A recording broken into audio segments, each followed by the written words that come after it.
What are some of the darker effects COVID-19 has had that we don't talk about? Along those lines, one of the things I loved the most about the pandemic was our school system's ability to leverage the cafeterias of our schools to provide food. Every school has a set day of the week, roll up, say how many kids you wanted breakfast and lunch for, and open your trunk. They'd load up the car with pre-packaged breakfast and lunches for X number of kids for the week. I mean, yeah, it required a car, which isn't the best. Our church worked with parents who didn't have transportation to get church members to pick up and deliver the meals on their behalf. It just demonstrated to me that we have incredible capabilities in the county to feed everyone who is hungry. We just need funding and a will to get it done. Not really a dark side, kind of a silver lining. Yep, and there's going to be knock-on effects from this for years to come. Those parts are hard to come by because they weren't being produced in sufficient numbers for perhaps a whole year or more. Since the manufacturers weren't manufacturing, a huge number of them went out of business permanently. Every downstream supply chain that relies on any product that isn't being produced is royally screwed, which could cause them to go out of business, and then the companies they supply to, and so on and so forth, until all the dominoes are down. First off, you are a beautiful muskox. But I've been seeing the same thing in my industry. Anyone with enough capital to make it through 2020 is now in a great position to buy up the smaller organizations. And most of those small organizations are still reeling, so a chance to sell now is much more appealing than it was 2 to 3 years ago. Suppliers who used to be great to work with are buried in red tape and tedious procedures as a result of trying to integrate with their new owners. The pandemic is making the rich richer, and it's been hard to watch it unfold in real time. This is so true. My brother had cancer and started chemotherapy. He doesn't drive and lives in a small town. I went and drove him the 35 miles to his treatments. I had to wait in my Jeep for 5 hours or so in the middle of winter in Minnesota because everything was locked down. It was hard to get things like tests done. It was way harder for him than when I had the same cancer and treatment regimen 25 years earlier. People who were furloughed had time to realize they hate their job. I can only speak in service industry, but it feels like a soul-crushing job more than ever. I used to love bartending, and now I feel trapped by it. Everyone I talk to seems to feel the same. The money doesn't seem worth it anymore. Guests are worse and more entitled than ever, and staff shortages have made shifts harder and longer. It has left me with a sense of hopelessness, as it's the only career I've known, but I cannot imagine a future continuing to do it. It got so bad where I worked. They're pinching pennies so much that they made the call to continue working despite a gas leak 2 feet away from an open flame. I confronted the manager about it and he screamed at me and told me to leave if I didn't feel safe. I called the emergency hotline at the gas company and they evacuated the whole building and it was fixed in an hour. They ended up firing me and I was one of their best employees among a skeleton crew. Yes, I reported them to OSHA. No, it probably won't do anything. Yes, the restaurant was filled with customers. Yes, the gas worker's meter went off as soon as he opened the door. No, they didn't give a reason for firing me even though I requested one. Yes, I know it's illegal to operate a business during an explosion hazard. No, there's not much you can do about it. One of my employees became the legal guardian of her 16-year-old nephew when she had 3 deaths in her extended family in a year. She was a 24-year-old trying to go to college, work, and take care of her nephew.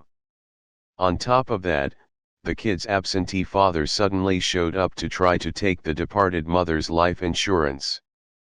I transferred to a different state before the resolution, but people used to complain to me about her being late, leaving early, or having to take off. I told them it was her personal business and the absences were all cleared with me, but never what it was all about.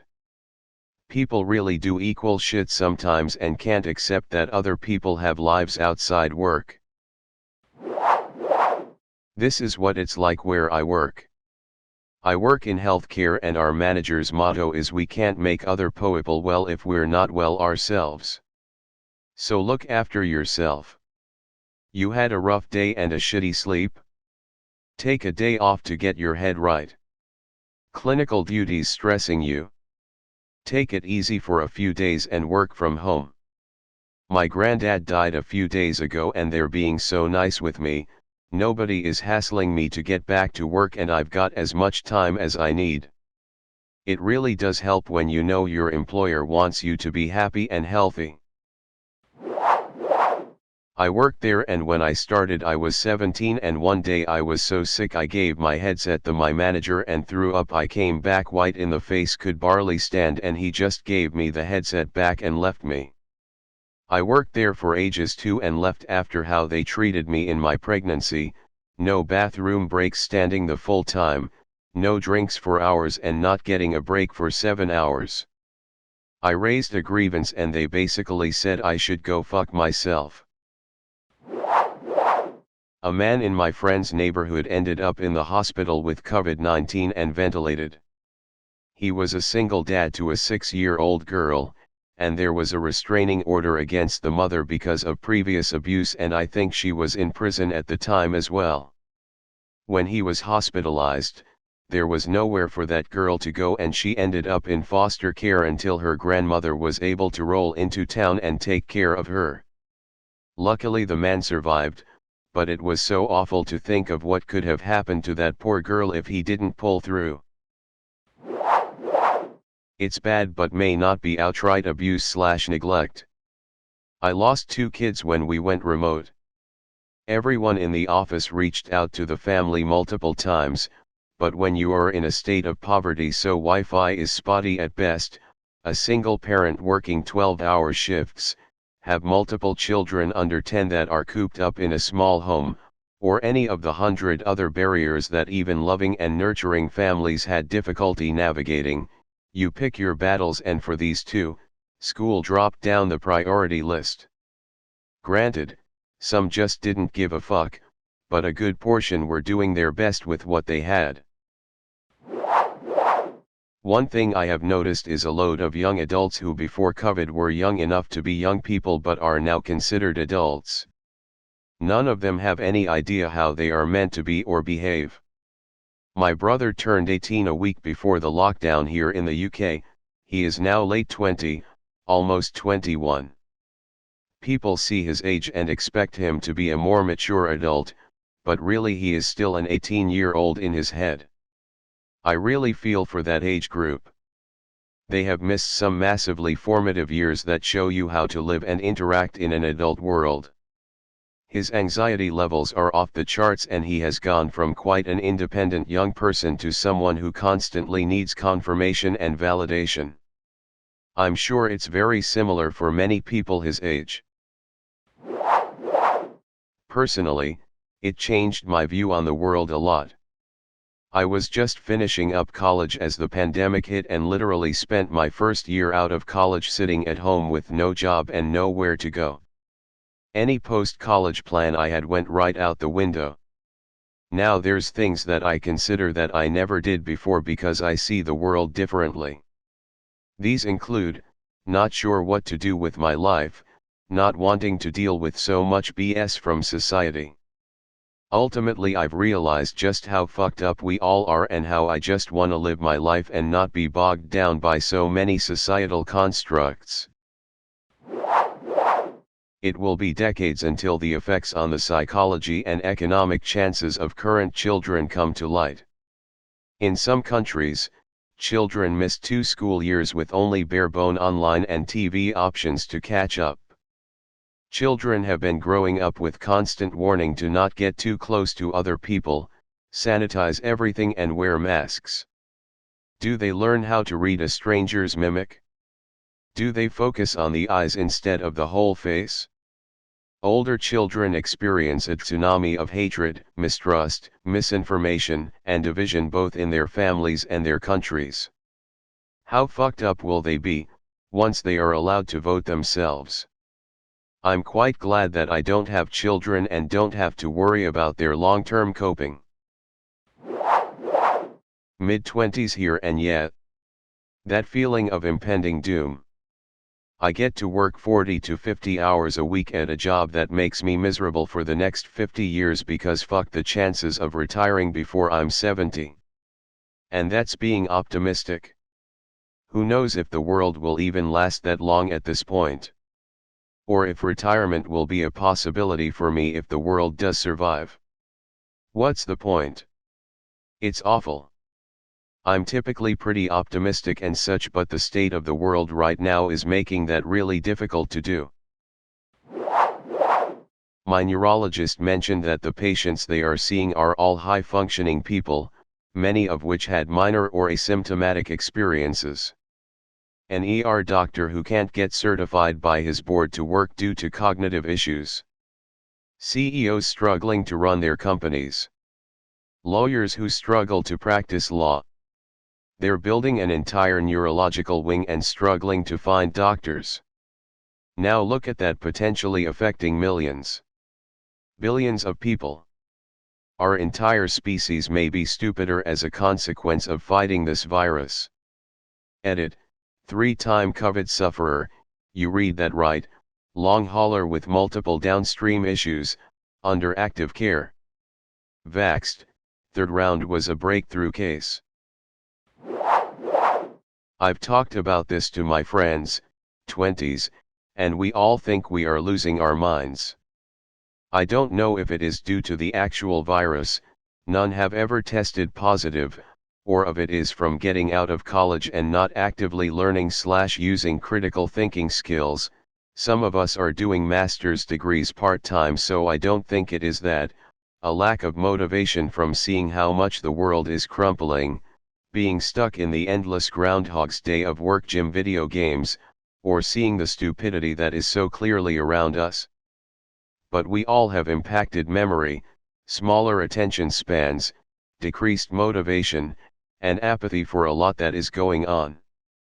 I would categorize it as a depression, but it's more like we're the protagonists of idiocracy and just going insane from the works around us. Stress response has a massive impact on cognitive function, and use of the prefrontal area in general, as well as working memory and recall. As someone with anxiety and ADHD, I've experienced this my whole life, but the stressors of the COVID world, and politics in America, left me in deep valleys where I, an engineer with a master's, and a big number on the dumb test where you match patterns, basically felt I was mentally disabled. I joked that I couldn't pass a dementia test, but honestly there were periods in the last year where I probably couldn't. I struggled to read an email longer than a sentence and couldn't do basic math. Hang in there, friend, I hope it gets better and the fog lifts and you're able to do the things you need to do to take care of yourself. TBH, I think it's probably all of the above. I got foggier and less motivated/competent after COVID because I was depressed from lack of social contact and anxious about the state of the world. I don't think the growing depression levels everywhere should be understated. Everyone, extroverts and introverts, needs social interactions for energy. Introverts need just a bit, but I think any social interactions caused more anxiety for them after COVID hit. Likewise, extroverts need a lot more than they're getting because of COVID.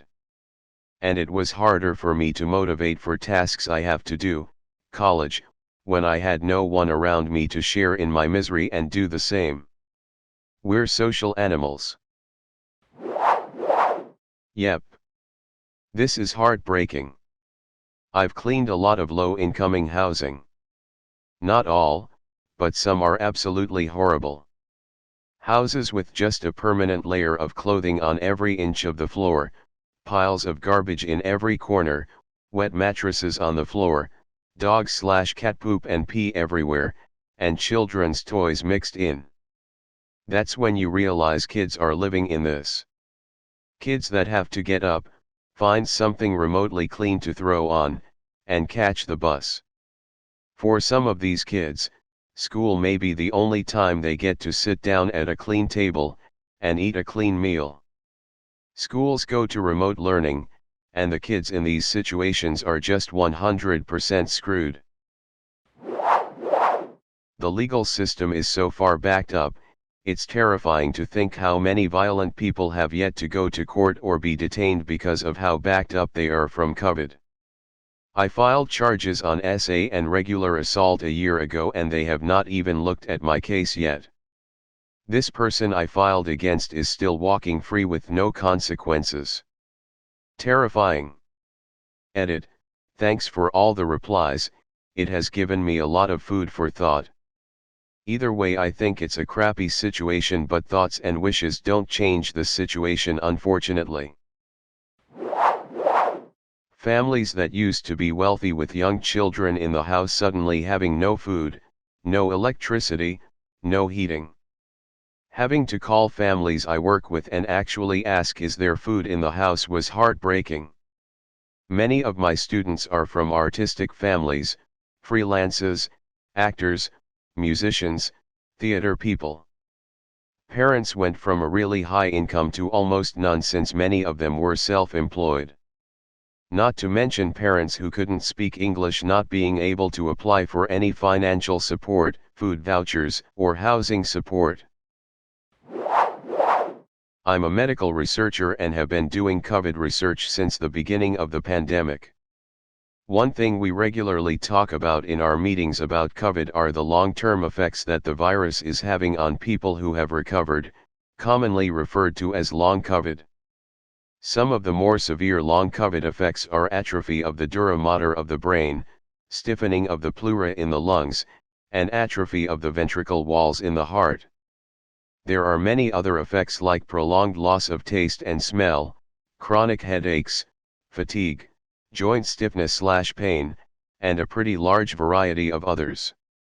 This meta-analysis was posted in January of 2021 and identified 55 different long COVID symptoms that patients are reporting. https://papers.ssrn.com/sol3/papers.cfm?ID=37699778. It's going to be an ongoing challenge as medical teams continue to discuss how to go about caring for these symptoms as we continue to deal with COVID. As a teacher in a country that halted education for 14 months, people have no idea of the long-term effects this is going to have on kids. Academically speaking, they will be fine in general terms, they will just be a whole year behind. The ones affected academically pretty badly were the ones who were about to graduate and go to college, as tests to get into college were delayed and, on top of that, some of them had to retake their tests in order to get into college, having to retake the test after 12 to 14 months of no proper studying and high amounts of stress. But the real problem is social skills in kids. Working with other kids is an essential part in formative years and, we have deprived kids of that for 14 months. This is going to have a huge social impact in several kids throughout all the following years. And no one is doing anything to try to prevent it. Permanent lung damage my husband has now. Perfectly fit and healthy 34-year-old guy before COVID-19 in March 2020, now a 35-year-old guy who still lifts weights almost daily but now has to carry an inhaler because sometimes the stairs are too much for his lungs. Especially with all the wildfire smoke, he's been using it a lot. What damage is permanent, you ask? Why, we'd love to know too. After thousands of dollars and tests, the doctors have said we can see the smoke but not the gun. They still have no idea all the ways this virus can fuck up your body, so we're just treating it as asthma now and moving forward slowly. Oh, and he snores like a goddamned bear now. No snoring ever pre-COVID, now I buy earplugs in bulk.